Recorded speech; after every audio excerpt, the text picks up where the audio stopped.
माझे नाव रोहन आहे. आज माझ्या लहान काकांच्या लग्नासाठी मुलगी पाहण्याच्या कार्यक्रमाचे नियोजन घरच्यांनी केले होते. त्यासाठी आम्ही आज कोठ्याला काकूंना पाहण्यासाठी जाणार होतो. घरातील सर्व मंडळी अतिशय उत्साहित होती. अजूनही आम्ही एकत्र कुटुंब राहत होतो. माझ्या वडिलांसह मला 4 काका आहेत, म्हणून 2 नंबरच्या काकांनी कोठ्याला जाण्यासाठी मिनी लक्झरी बस बुक केली होती. ज्या काकांचे लग्न होणार होते त्यांचे वय साधारण 31 वर्ष होते आणि काकूंचे वय 20 वर्ष होतं. कोटा व आमच्या घराचे अंतर फक्त 5 तासांचे होते, म्हणून सकाळी 5 वाजता आम्ही घरातून निघालो. मी व काका सौरभ सोबतच मागच्या सीटवर बसलो होतो. काकांना लग्नाची अतिशय घाई झाली होती, म्हणून काका मला सांगू लागले, "अरे रोहन, हा प्रवास संपतच नाही. केव्हा तुझ्या काकूंचे घर येईल, मी याचीच वाट पाहत आहे." तेव्हा मी काकांना म्हणालो, "येईल काका, घाई करू नका." शेवटी सकाळी 9 वाजता आम्ही काकूंच्या घरी पोहोचलो. आमची गाडी दाराजवळ येताच बँड वाजून आमचे स्वागत झाले. आमच्या स्वागतासाठी इतके लोक पाहून घरचे अतिशय गदगदले. काकूंच्या वडिलांनी म्हणजे नंदकुमाररावांनी मनापासून आमचे स्वागत केले आणि माझ्या वडिलांनी व काकांनीही मनापासून त्यांचे स्वागत स्वीकारले. जेव्हा आम्ही त्यांच्या घरात शिरलो तेव्हा स्वागतासाठी व मेजवानीसाठी काही बायका तयारच उभ्या होत्या. काकूंच्या वडिलांकडे अपार पैसा होता. घरात कोणत्याच गोष्टीची कमी नव्हती. आमच्याकडेही भरपूर पैसा होता. आमचे काका व वडील हे 3 कंपन्यांचे मालक होते. दोन्ही कुटुंबे धनाढ्य असल्यामुळे हा संबंध जुळून आला होता. नाहीतर 31 वर्षाच्या काकांना कोण आपली एवढी कमी वयाची मुलगी देणार होतं. मी व काका शेजारी बसलो होतो. अगोदर तिथल्या बायकांनी मलाच नवरदेव मुलगा समजून माझी खुशामत करायला सुरुवात केली, कारण मी दिसायला सुंदर व हँडसम आहे. त्यात त्यांचं कन्फ्युजन झालं होतं. त्यानंतर मी स्वतः त्यांना सांगितलं, "दुल्हा मी नाही, तर हे माझे काका आहेत." तेव्हा सर्वांना कळाले की हे प्रौढ व्यक्ती नवरदेव आहे. काही वेळाने काकू, प्रियंका काकू अगदी सजून धजून आमच्याजवळ येऊन बसल्या. काकू दिसायला इतक्या सुंदर होत्या की मी त्यांचे वर्णन शब्दात करू शकत नव्हतो. माझी नजर काकूवरून हटतच नव्हती आणि काकांचीही काकूशी बोलायची उत्सुकता वाढत होती.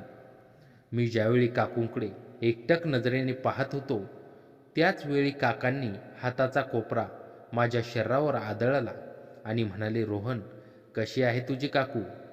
मी त्यावर काकांना म्हणालो, "काका, काकू खूपच सुंदर आहेत. तुमची जोडी छान जमेल." काकांना एवढं सांगून मी पुन्हा काकूंकडे पाहू लागलो. काकू तिरकस नजरेने माझ्याकडे पाहत होत्या. इतक्या काकूंच्या वडिलांनी मला आवाज दिला आणि विचारले, "रोहन, आता तुझं शिक्षण कसं चाललं आहे?" त्यावर मी म्हणालो, "अंकल, मी येथे कोठ्यात शिक्षणासाठी येणार आहे. मी अभियांत्रिकी करण्याचा विचार करतोय, म्हणून कोचिंगसाठी येथे प्रवेश घेतला आहे. 6 महिन्यांचा कोर्स आहे. अंकल, मी येथे खोली भाड्याने घेऊन राहील." "बेटा, तू खोली भाड्याने का राहशील? आमचं घर आहे. तू येथे राहून कोचिंगला जाऊ शकतो. हे आपलंच घर समज," अंकल म्हणाले. त्यावर मी म्हणालो, "नाही अंकल, माझ्यामुळे तुम्हाला त्रास होईल. मी जवळच खोली पाहीन." तेव्हा अंकल म्हणाले, "बेटा, एवढं बोलून तू आम्हाला परकं समजलंस. आता आपण एकाच कुटुंबाचे आहोत." हे ऐकून माझ्या आईवडिलांना व काकांना फार चांगलं वाटलं. वडिलांनाही मला त्यांच्या घरी राहण्याची परवानगी दिली. मी अंकलना म्हणालो, "ठीक आहे अंकल, मी इथून कोचिंगला जाईन." एवढं बोलून आम्ही सर्व मिळून मुलगी पाहण्याच्या रीती पूर्ण केल्या आणि जेवण करून दुपारी परत घरी निघालो. काकांना काकू फार आवडल्या होत्या, म्हणून पूर्ण प्रवासात ते फक्त काकूबद्दलच बोलत होते. 2 दिवसांनी मलाही कोठ्याला परत यायचे होते. घरी पोहोचल्यावर मी सामान पॅक करायला सुरुवात केली.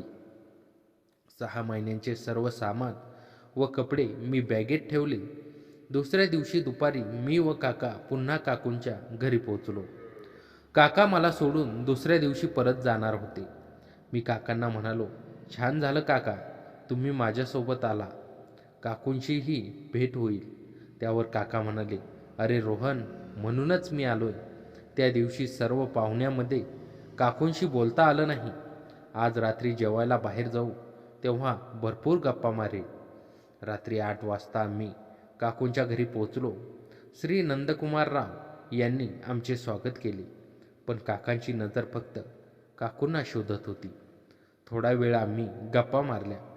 नोकराने एक सुंदर रूम दाखवली, जिथे आमची राहण्याची सोय केली होती.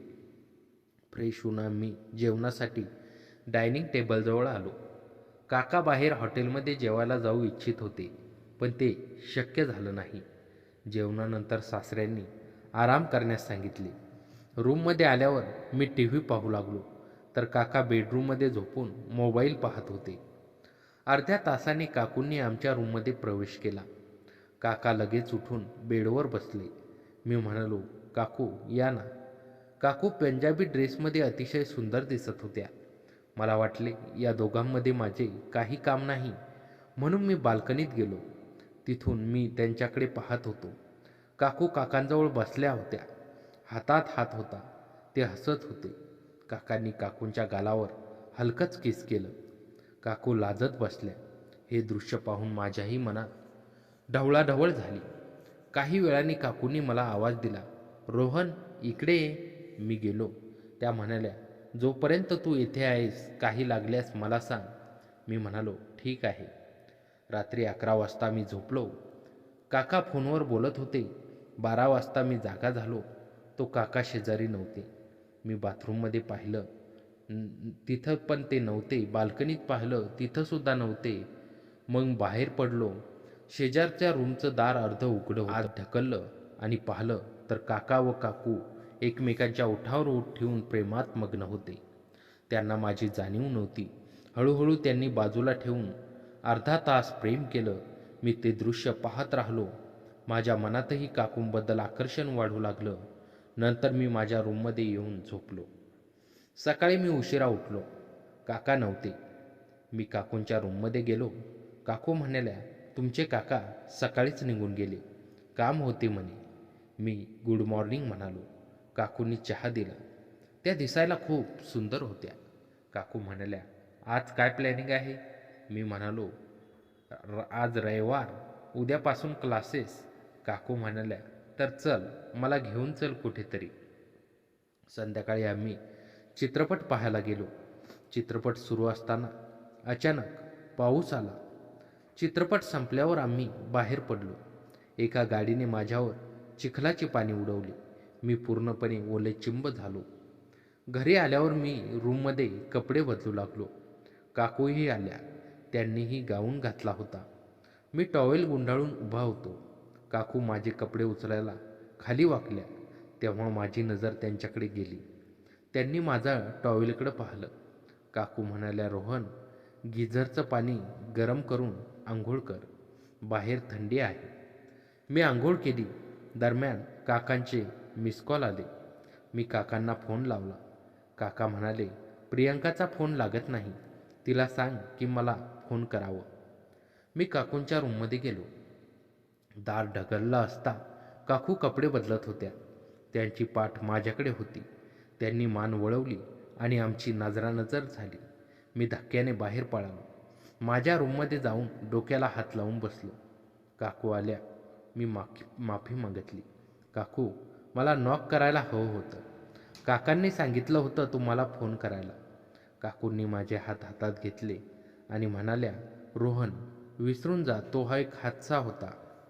रात्री 10 वाजता काकूंनी जेवणाला बोलावले. मी जेवलो. नंतर मी रूममध्ये मोबाईल पाहू लागलो. काकू आल्या. त्यांच्याकडे बालपणीचे फोटो होते. त्या माझ्या शेजारी बसल्या. एका फोटोत त्या इतक्या चिटकल्या की माझ्या हाताचा स्पर्श त्यांना होऊ लागला. काकू म्हणाल्या, रोहन, मी बालपणी खूप सुंदर होते. मी म्हणालो, हो, आता तर अधिकच. काकू हसल्या. माझ्या हाताचा स्पर्श त्यांना आनंद देत होता. अखेर काकू उठल्या, दार लावलं आणि माझ्यासमोर उभ्या राहिल्या. त्यांनी माझा चेहरा हातात घेतला. काकू म्हणाल्या, रोहन, तू जेव्हा टॉवेलमध्ये दिसलास तेव्हापासून मी तुझ्यावर भाळली आहे.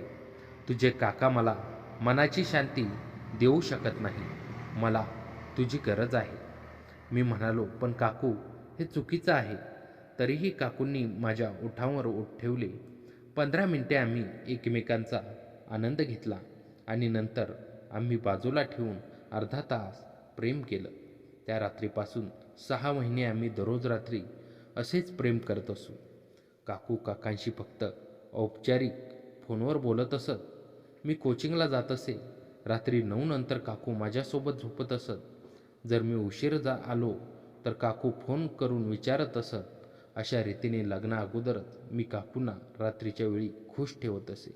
त्या दिवशी रात्रीचा वेळ साधारण रात्रीचे 11:30 वाजले होते. कोट्यातील प्रियंका काकूच्या घरात सर्वत्र शांतता पसरली होती. बाहेर कधीतरी कुत्र्याचा भुंकण्याचा आवाज येत असे, अन्यथा संपूर्ण वातावरण स्तब्ध होतं. रोहन आपल्या खोलीत बेडवर बसला होता. त्याने नुकताच TV बंद केला होता आणि उद्याच्या कोचिंगच्या वर्गाचा विचार करत होता. पण त्याच्या मनात प्रियंका काकूबद्दलचे विचार सतत येत होते. त्या रात्रीच्या जेवणात त्यांनी ज्या सुंदर पंजाबी ड्रेसमध्ये सर्वांची मने जिंकली होती, ती प्रतिमा त्याच्या डोळ्यासमोर उभी होती. अचानक त्याला दारावर हलकीशी कुणाची पावले ऐकू आली. त्याने डोळे वटारून दाराकडे पाहिलं. दार हळुवारपणे उघडले.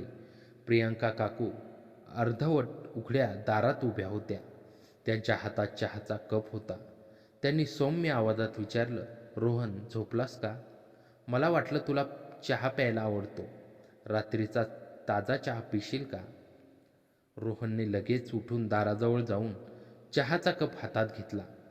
त्याच्या बोटाचा स्पर्श काकूंच्या बोटाशी झाला.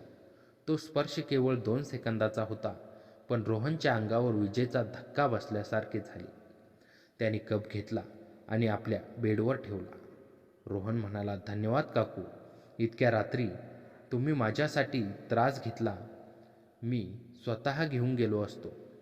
काकू म्हणाल्या, अरे बेटा, तू आमच्या घरी पाहुणा आहेस. तुझी काळजी घेणं माझं कर्तव्य आहे. असं म्हणत त्या हसत हसत आत आल्या. रोहनने त्यांना बसण्यासाठी जागा दाखवली. दोघे थोडा वेळ गप्पा मारत बसले. सुरुवातीच्या गप्पा सामान्य होत्या. कोचिंग कसे चालले आहे, रोहनचे आईवडील कसे आहात, काका सौरभ यांचे काम कसे चालले आहे वगैरे. पण हळूहळू प्रियंका काकूंच्या बोलण्यात एक वेगळीच हुरहुर जाणू लागली. त्या रोहनजवळ सरकत बसल्या. त्यांचा हात रोहनच्या खांद्यावर ठेवला. प्रियंका काकू हळू आवाजात म्हणाल्या, रोहन, तू खूप सुंदर दिसतोस. तुझ्या काकांपेक्षा काहीतरी वेगळं आहे. एक ताजेपणा आहे, एक ऊर्जा आहे. रोहनचे हृदय जोरात धडधडू लागले. त्याला क्षणभर काहीच सुचेना. त्याच्या मनात विचारांचे काहीसे वादळ उठले. एक बाजू म्हणाली, ही तुझी काकू आहे, तिचा आदर कर, तिच्यापासून दूर राहा. तर दुसरी बाजू म्हणाली, ती स्वतःच पुढाकार घेत आहे, तुला काही हरकत नाही ना. तू एकटाच आहे, ती एकटी आहे. पण रोहनने खोल श्वास घेतला. त्याने आपले डोळे बंद केले आणि बालपणीच्या आठवणींना उजाळा दिला. त्याचे वडील नेहमी म्हणत, बेटा, एखादी गोष्ट बरोबर वाटत नसेल तर ती चुकीचीच असते. तुमचं अंतर्ज्ञान तुम्हाला कधीही फसवत नाही. रोहनने काकूंचा हात आपल्या खांद्यावरून हळुवारपणे हटवला. त्याने त्यांच्या डोळ्यात पाहिलं. त्याच्या डोळ्यात कोणताही राग नव्हता, फक्त कणखरपणा होता. रोहन ठाम आणि सौम्य सुरात म्हणाला, काकू, मला तुम्हाला काहीतरी सांगायचं आहे. कृपया मन लावून ऐका. मी तुमचा खूप आदर करतो. तुम्ही माझ्या काकांच्या पत्नी आहात. हे नातं अतिशय पवित्र आहे. काकांनी तुमच्याशी लग्न करायचं ठरवलं आहे. ते तुमच्यावर प्रेम करतात. मी या घरात पाहुणा म्हणून आलो आहे. मी येथे शिक्षणासाठी आलो आहे. कृपया आपण सर्वांच्या मनातील आदराची सीमा ओलांडू नका. प्रियंका काकूंचा चेहरा लगेच कोमेजला. त्यांना जणू आपल्या वागण्यातली शिस्तबद्धता लक्षात आली. त्यांच्या डोळ्यातून अश्रू ओघळू लागले. त्या हळू आवाजात म्हणाल्या, रोहन, मला खरंच माफ कर. मी काय करत आहे मलाच कळत नव्हते. एकटेपणाने माझा विवेक हरवला होता. मला वाटलं या घरात कोणी माझं म्हणणारं नाही. पण तू तर खूप प्रौढ आहेस. तू मला योग्य मार्ग दाखवलास. रोहनने त्यांच्याजवळ जाऊन खांद्यावर हात ठेवला. त्याने सांत्वन केलं. रोहन म्हणाला, काकू रडू नका. लाजण्यासारखं काहीच नाही. प्रत्येकाच्या जीवनात असे क्षण येतात. महत्त्वाचं म्हणजे आपण वेळीच आपली चूक ओळखली. आता आपण पुढे कसे जायचं ते ठरवूया. उद्या सकाळी मी काकांशी बोलेन. पण तुम्ही मात्र मन मोकळे करून त्यांच्याशी संवाद साधा. त्यांना सांगा की तुम्हाला त्यांच्याकडून अधिक वेळ हवा आहे. त्यांच्याशी अधिक जवळीक हवी. लग्न म्हणजे एक केवळ विधी नसतो, तर तो दोन मनांचा, दोन आत्म्यांचा मिलाप असतो. प्रिया काकूंनी डोळे पुसले. त्यांनी रोहनकडे कृतज्ञतेने पाहिले. त्या म्हणाल्या, तू खूप चांगला पुतण्या आहेस रोहन. तुझ्यासारखा मुलगा ज्यांच्या घरी असेल ते धन्य आहे. मी तुझे काय देऊन उपकार फेडू? रोहन हसत, उपकार फेडण्याची काहीही गरज नाही आत्या. फक्त काकांशी प्रामाणिक राहा आणि स्वतःशी प्रामाणिक राहा, एवढंच पुरेसं आहे. त्या रात्री प्रियंका काकू आपल्या खोलीत गेल्या. रोहनने बराच वेळ बेडवर पडून विचार केला. त्याला स्वतःवर अभिमान वाटत होता. त्याने एक मोठं संकट टाळलं होतं. एका वेळी घेतलेला योग्य निर्णय किती आयुष्य बदलू शकतो हे त्यानं प्रत्यक्ष अनुभवलं. त्याने त्या रात्री आपल्या डायरीत एक ओळ लिहिली. एखादी गोष्ट चुकीची वाटत असेल तर ती चुकीचीच असते, मग ती कितीही गोड का दिसत असेल ना. प्रामाणिकपणा हाच खरा आनंदाचा मार्ग आहे. पुढील 2 दिवसांनी रोहनचे काका सौरभ यांना सर्व काही सांगितले. सुरुवातीला काका थोडे दुखावले गेले, पण नंतर त्यांनी रोहनचा हात हातात घेतला आणि म्हणाले, तू माझा खरा मित्र आहेस. मी तुझ्यावर विश्वास ठेवू शकतो हे तू सिद्ध केलंस. आता मी प्रियंकाशी बोलेन. आम्ही दोघे मिळून हे नातं व्यवस्थित बनवू. त्या घटनेला 2 दिवस उलटून गेले होते. रोहन मनातल्या मनात खदखदत होता. त्याला वाटत होतं की आता वेळ आली आहे. जे घडलं ते फक्त त्याने आणि काकूंनी जाणून घेऊन चालणार नाही. कुटुंब म्हणजे पारदर्शकतेवर उभे असते. जर त्याने हे रहस्य मनातच दडून ठेवलं असतं तर एक दिवस ते मोठं संकट निर्माण करू शकलं असतं. त्यानं ठरवलं की आता काका सौरभ यांच्याशी खुल्लमखुल्ला संवाद करायचा आहे. पण संवाद कसा साधायचा? थेट फोनवरून की त्यांना भेटायचे? रोहनने विचार केला की अशा गंभीर विषयावर तोंडी बोलणे योग्य ठरेल. फोनवर गैरसमज होण्याची शक्यता होती. म्हणून त्यांनी काकांना मेसेज पाठवला, काका एकदा कोठ्याला येऊ शकाल का? तुमच्याशी काही महत्त्वाचे बोलायचे आहे. फक्त तुम्ही आणि मी, ही विनंती. सौरभ काकांनी लगेच उत्तर दिलं, ठीक आहे रोहन, उद्या सकाळी येतो. काळजी करू नकोस. दुसऱ्या दिवशी सकाळी 10 वाजता सौरभ काका कोट्याला पोहोचले. ते नेहमीप्रमाणे हसतमुख होते, पण रोहनच्या चेहऱ्यावरील गांभीर्य पाहून त्यांच्या मनात एक छोटीशी चिंता निर्माण झाली. त्यांनी प्रियंका काकूंनाही विचारले, काही प्रॉब्लेम आहे का? पण प्रियंका काकूंनी फक्त मान हलवली आणि म्हणाल्या, रोहन तुम्हाला सर्व काही सांगेल. रोहनने काकांना शहराच्या एका शांत कॉफी शॉपमध्ये नेले. तेथे फारशी गर्दी नव्हती. एका कोपऱ्यात बसून दोघांनी कॉफीची ऑर्डर दिली. काही वेळ गप्प बसून राहिल्यानंतर रोहनने खोल श्वास घेतला आणि बोलायला सुरुवात केली. रोहन म्हणाला, काका मी तुम्हाला काहीतरी सांगणार आहे. कृपया शांत राहा. मी तुमचा आणि काकूंचा आदर करतो म्हणून हे सांगतो आहे. याचा वेगळा अर्थ काढू नका. सौरभ काका चिंताग्रस्त स्वरात, बोल रोहन, तुझ्यावर माझा पूर्ण विश्वास असेल. तू काहीही सांगशील ते ऐकायला मी तयार आहे. रोहनने 2 दिवसापूर्वी रात्री घडलेला प्रसंग सांगितला. त्याने कोणताही तपशील लपवला नाही, पण त्याचवेळी तो अतिशय संयत आणि सभ्य राहिला. त्याने काकूंना दोष दिला नाही, तर ती परिस्थिती सांगितली. तो म्हणाला, काका माझी खात्री आहे की काकूंनी हे जाणीवपूर्वक केलं नाही. त्यांना एकटं वाटत होतं. तुमच्याशी बोलायची, वेळ घालवायची इच्छा होती, पण ती व्यक्त करू शकत नव्हत्या. एकटेपणा कधीकधी माणसाला चुकीच्या मार्गावर ढकलवतो. पण मी वेळीच थांबवलं. मला अभिमान आहे की मी योग्य निर्णय घेतला. सौरभ काकांचा चेहरा पाहून रोहनला धक्का बसला. त्यांच्या डोळ्यात पाणी आलं होतं, पण ते रागाने नव्हतं तर वेदनेने. त्यांनी डोके खाली घातले. काही क्षण कोणीच काही बोललं नाही. फक्त कॉफीच्या कपातून वाफ उडत होती. मग सौरभ काकांनी डोके वर केले. त्यांनी रोहनचा हात हातात घेतला. त्याचा आवाज थोडा भरला होता. सौरभ काका म्हणाले, रोहन, तू माझ्यापेक्षाही खूप प्रौढ आहेस. मला वाटत होतं की मी प्रियंकाला सर्व काही देऊ शकतो, पैसा, घर, गाडी, सुखसोयी. पण मी तिला सर्वात महत्त्वाची गोष्ट दिली नाही, माझा वेळ. मी नेहमी कामात व्यस्त असायचो, कंपन्या सांभाळत. मी इतका मग्न झालो की तिच्यासाठी वेळ काढायला विसरलो. तिला एकटेपणा जाणवत होता हे मला माहीत होतं, पण मी ते दुर्लक्षित केलं. मी स्वतःला सांगत होतो की तिला सर्व काही मिळत आहे, मग ती तक्रार का करते. पण आता समजलं, पैसा ही प्रेमाची गरज भागवू शकत नाही. प्रियंकाला माझी गरज होती, फक्त माझी.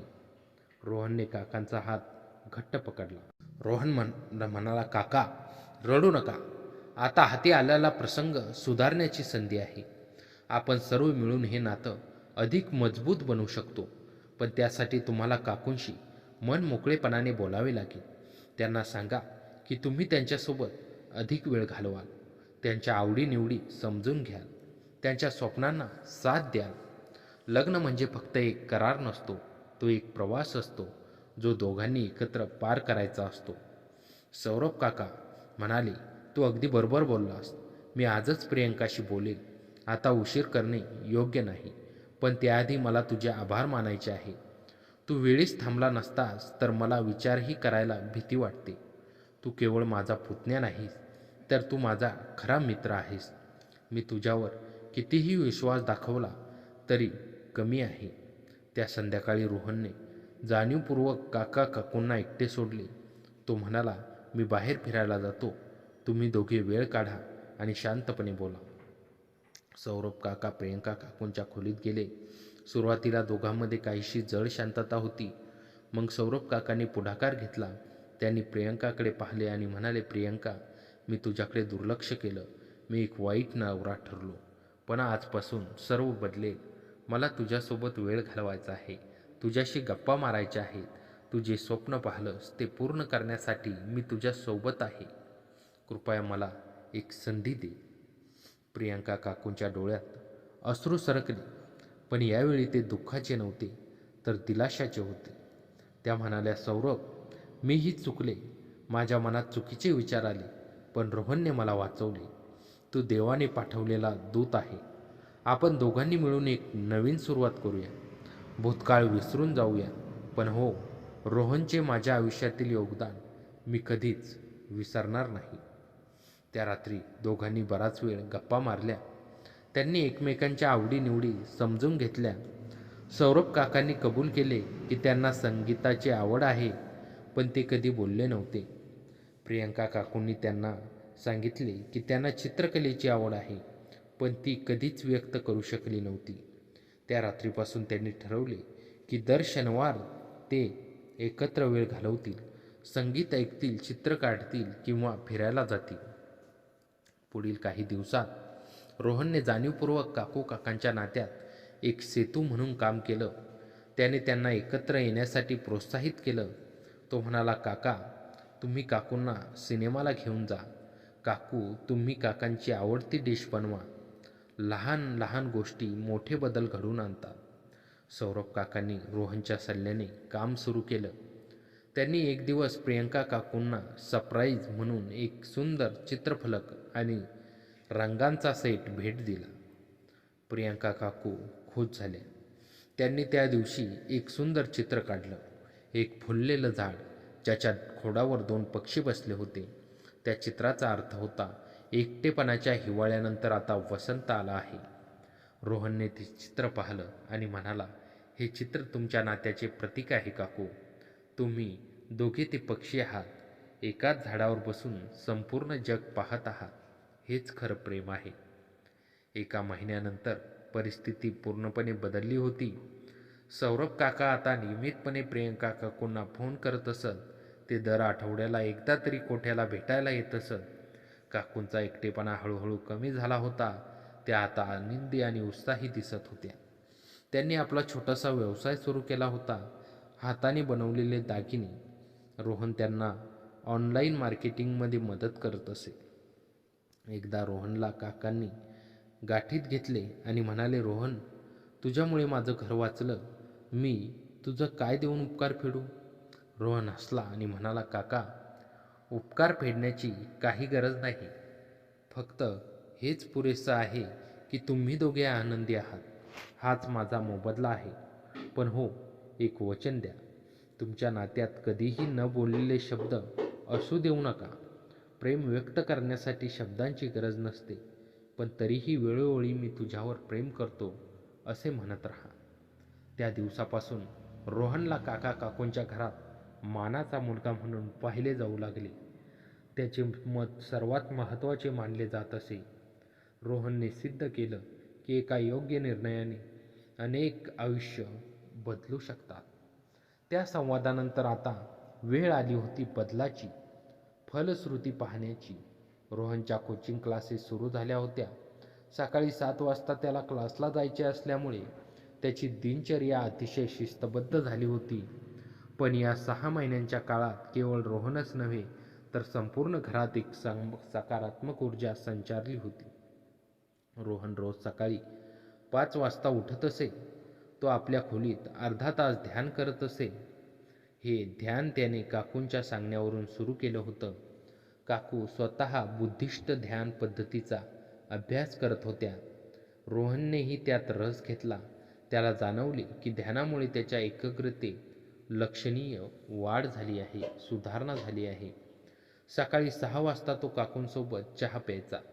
ही त्याची आणि काकूंची सर्वात आवडती वेळ होती. ते एकत्र बसून गप्पा मारत, उद्याचा प्लॅन ठरवत, कधीकधी मनापासून हसतही. रोहनने काकूंना काही गोष्टी शिकवायला सुरुवात केली, जसे की इंग्रजी बोलणे, संगणक चालवणे. तर काकूंनी रोहनला मराठी साहित्याची गोडी लावली. त्या रोहनला पु ल देशपांडे यांची पुस्तके वाचायला देत. सकाळी 7 ते दुपारी 12 रोहन कोचिंग क्लासला जाई. तो प्रामाणिकपणे वर्गात बसत, नोट्स बनवत, शंका विचारत. शिक्षक त्याच्या नियमिततेला आणि अभ्यासू वृत्तीने प्रभावित झाले होते. एकदा त्याच्या शिक्षकांनी विचारले, रोहन, तू एवढा शिस्तप्रिय कसा? रोहन हसून म्हणाला, सर, माझ्या घरातील वातावरणच असे आहे. शिस्त ही सवय आहे, जबरदस्ती नाही. दुपारी 12 वाजता मी घरी परतत असे. काकू त्याच्यासाठी ताजे जेवण ठेवून असत. जेवण करताना ते दिवसभरातील हास्य विनोद करत. काकू त्याला लाडाने बोलत, हे रोहन, आज तुझी आवडती भाजी बनवली आहे. दुपारी 1 ते 3 या वेळेत रोहन थोडी विश्रांती घेत असे. 3 वाजता तो पुन्हा अभ्यासाला बसत असे. पण या दरम्यान काकूंच्या व्यवसायाला चालना मिळाली होती. रोहनने त्यांना ऑनलाईन दागिने विक्रीचे प्लॅटफॉर्म शिकवले. त्याने त्यांच्या दागिन्यांचे सुंदर फोटो काढले, एक छोटंसं फेसबुक पेज आणि इंस्टाग्राम अकाउंट तयार केलं. सुरुवातीला व्यवसाय हळूहळू चालला, पण हळूहळू ग्राहकांची संख्या वाढू लागली. काकूंच्या हाताने बनवलेले दागिने खूपच नाजूक आणि आकर्षक होते. त्यांनी परंपरागत मराठी दागिन्यांमध्ये आधुनिक ट्विस्ट दिला होता. एकदा तर एका मोठ्या फॅशन डिझायनरशी त्यांच्याशी संपर्क साधला आणि सांगितले की त्यांना त्यांचे दागिने कलेक्शनमध्ये हवे आहेत. काकूंनी ही बातमी रोहनला सांगितली तेव्हा त्याच्या डोळ्यात आनंदाश्रू होते. त्या म्हणाला, रोहन, हे सर्व तुझ्यामुळे शक्य झालं. तू नसतास तर मी कधीच हे धाडस केले नसते. मला वाटत होते की मी कशाला समक्ष आहे, पण तू माझ्यावर विश्वास दाखवलास. रोहन म्हणाला, काकू, विश्वास मी दाखवला, पण काम तुम्ही केले. तुमची मेहनत, तुमची कला, तुमची समर्पण भावना, हे सर्व तुमचे गुण आहेत. मी फक्त दिशा दाखवली. आता वाट तुम्हाला चालायची आहे. सौरभ काका आता आठवड्यातून 2दा कोठ्याला येऊ लागले. त्यांनी आपल्या कंपनीचे काम अशा पद्धतीने वेळापत्रक केले की त्यांना प्रियंका काकूसाठी वेळ मिळावा. त्यांनी काकूंना एका छोटासा स्टुडिओ तयार करून दिला, जिथे त्या शांतपणे दागिने बनवू शकतात. एके दिवशी सौरभ काका प्रियंका काकूंच्या स्टुडिओत आले. त्यांनी काकूंच्या हातातील काम पाहिले. काकू तेव्हा एकदम सुंदर मंगळसूत्र बनवत होत्या. सौरभ काका म्हणाले, हे मंगळसूत्र किती सुंदर आहे, तू खरोखरच कलाकार आहेस. प्रियांका काकू हसल्या आणि म्हणाल्या, हे मंगळसूत्र मी तुझ्यासाठी बनवले आहे. 5 वर्षाच्या लग्नानंतर तुला मी आतापर्यंत एकही भेट दिली नव्हती. ही पहिली भेट असेल. सौरभ काकांच्या डोळ्यात पाणी आलं. त्यांनी काकूंचा हात हातात घेतला आणि म्हणाले, प्रियांका, तू मला खूप मोठी भेट दिली आहेस. तू स्वतःच माझ्यासाठी सर्वात मोठी भेट आहेस. 5 वर्षे मी ओळखलं नाही, पण आता ओळखलं. उशीर झाला, पण आता मी भेट कधीही हातातून जाऊ देणार नाही. या 6 महिन्यात रविवार हा दिवस सर्वात खास होता. रोहन, सौरभ काका, प्रियांका काकू आणि कधीकधी रोहनचे वडील आणि इतर काका काकू हे सर्व जमत असत. ते एकत्र फिरायला जात, चित्रपट पाहायला जात किंवा एखाद्या हॉटेलमध्ये जेवायला जात. एकदा ते सर्व एका हिल स्टेशनवर फिरायला गेले. तेथे त्याने ट्रेकिंग केली. रोहन सगळ्यांना उत्तेजन देत होता. तो म्हणाला, चला आपण सर्व शिखरावर जाऊया. जीवनातले असेच आहे, आपण एकत्र असू तर कोणतेही शिखर अवघड नव्हते. त्या ट्रेक दरम्यान प्रियांका काकू थोड्याशा दमल्या. सौरभ काकांनी त्यांना हात देऊन उंचीवर नेले. रोहनने हा क्षण पाहला. त्याला वाटले की आता खरोखर यांच्या नात्यातील दुरावा संपला आहे. आता ते एकमेकांना समजून घेऊ लागले आहे. ट्रेकिंग संपल्यावर सर्वजण शिखरावर उभे होते. तेथून संपूर्ण दरी दिसत होती. सौरभ काकांनी मोठ्याने ओरडत सांगितले, मी प्रियंकावर प्रेम करतो. संपूर्ण दरी प्रतिध्वनी ऐकू आला. प्रियांका काकू लाजत हसत होत्या. रोहनने टाळ्या वाजवल्या आणि म्हणाला, हाच खरा संवाद आहे काका, हेच खरं प्रेम आहे. पण 6 महिन्यांचा कोर्स संपला. रोहनने अभियांत्रिकी प्रवेश परीक्षा दिली. परीक्षा संपल्यावर त्याला आत्मविश्वास होता, पण निकालाची प्रतीक्षा सर्वांनाच होती. एके दिवशी रोहनचा फोन वाजला. त्याने बघितलं, त्याच्या वडिलांचा फोन होता. वडील म्हणाले, रोहन, निकाल लागला आहे. तू राज्यात 25व्या क्रमांकावर आहेस. ही फार मोठी उपलब्धी आहे बेटा. रोहन स्तब्ध झाला. क्षणभर त्याला काहीच सुचेना. मग त्याच्या डोळ्यात आनंद अश्रू आले. तो लगेच धावत काकूंकडे गेला. काकू स्टुडिओत काम करत होत्या. रोहनने त्यांना सांगितले, काकू, माझा निकाल लागला. राज्यात 25वी रँक आहे. काकूंनी हातातील सामान खाली ठेवलं आणि धावत धावत येऊन रोहनला मिठी मारली. त्या म्हणाले, मला माहीत होतं रोहन, तू हे करू शकतोस आणि हे मला माहीत होतं. तुझ्या काकांना आता फोन लाव, त्यांनाही ही बातमी सांग. रोहनने काकांना फोन लावला. काका इतके खुश झाले की ते म्हणाले, रोहन, मी आजच कोट्याला येतोय. आपण सर्व मिळून सेलिब्रेशन करूया. त्या दिवशी संध्याकाळी सर्वजण जमले. केक कापण्यात आला. रोहनच्या यशाचे सर्वांनी अभिनंदन केले. प्रियांका काकूंनी रोहनला एक सुंदर डायरी भेट दिली. त्या डायरीच्या पानावर लिहिले होते, रोहन, तू ही परीक्षा जिंकलास, पण त्यापेक्षाही मोठी परीक्षा तू आयुष्यात जिंकलीस. तू एक चांगला माणूस म्हणून उदय पावलास, हीच मोठी पदवी आहे प्रियांका. 6 महिने संपले. रोहनला आता परत जायचे होते. त्याचे सामान बांधले गेले. बाहेर गाडी तयार होती. प्रियांका काकू दारात उभ्या होत्या. त्यांच्या डोळ्यात पाणी होतं. रोहनने त्यांच्याकडे जाऊन म्हटलं, काकू, रडू नका, मी परत येईन. आता मी इथे कॉलेजसाठी येणार नाही. तुम्ही माझ्यापासून लांब नाही. काकू म्हणाल्या, रोहन, ही 6 महिन्यांची वाटचाल माझ्या आयुष्यात सर्वात महत्त्वाची होती. तू मला स्वतःच्या पायावर उभं केलंस, मला माणूस बनवलंस. तुझे आभार मानायला शब्द कमी पडतात. रोहनने त्यांच्या पाया पडून नमस्कार केला. काकूंनी त्याला आशीर्वाद दिला. रोहन निघताना म्हणाला, काकू, फक्त एक वचन द्या. तुम्ही काकांशी नेहमी मनमोकळेपणाने बोलत राहा. कोणतीही गोष्ट मनात दडपून ठेवू नका आणि हा व्यवसाय चालू ठेवा. तुम्ही खूप पुढे जा. काकूंनी मान हलवली.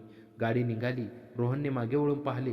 तो काकू दारात उभ्या होत्या. त्यांच्या डोळ्यात अश्रू होते, पण ओठावर हास्य होते. ते हास्य सांगत होते, आता ती एकटी नाही. मी स्वतःशी, माझ्या कुटुंबाशी आणि माझ्या स्वप्नांशी जोडली गेली आहे. त्या रात्री रोहनने आपल्या डायरीत लिहिले, 6 महिने संपले. मी इथे अभियांत्रिकी शिकायला आलो होतो, पण मी यापेक्षाही खूप मोठे शिक्षण घेतले. प्रेम कसे द्यायचे, सन्मान कसा राखायचा, नाती कशी जपायची. प्रियांका काकूने मला आईसारखे प्रेम दिले. सौरभ काकूने मला मित्रासारखी साथ दिली. मी त्यांना एकमेकांशी जोडले. पण खरं सांगायचं तर त्यांनीच मला जीवन जगायची कला शिकवली. मी कधीही हे 6 महिने विसरणार नाही.